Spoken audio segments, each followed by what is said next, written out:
You are our mentor. That's why we thank you a lot. Paulit nga, paulit. Okay? Ulitin mo.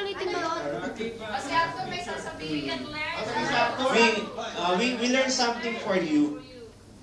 And that's we owe you a lot.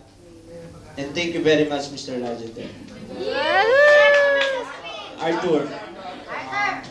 You always telling us, sir, that you are not our supervisor. You always tell us we are friends. So we can work as one, group as one, and we can perform our work good.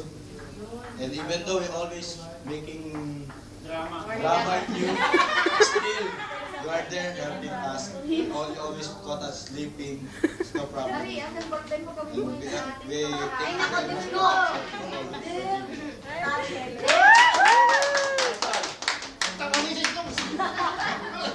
take care Mas isent Arthur. Happy face! Galing mo!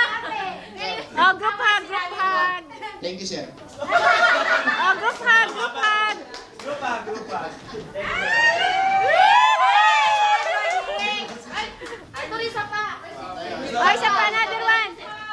Group hug. Okay, thank you, sir. Thank you. Napakaseryoso talaga nito na lang ito. Ngayon, magsasalita ako para sa atin. Para sa atin lahat naman. Ako'y nagpapasalamat. Siguro Tagalog na para maintindihan natin.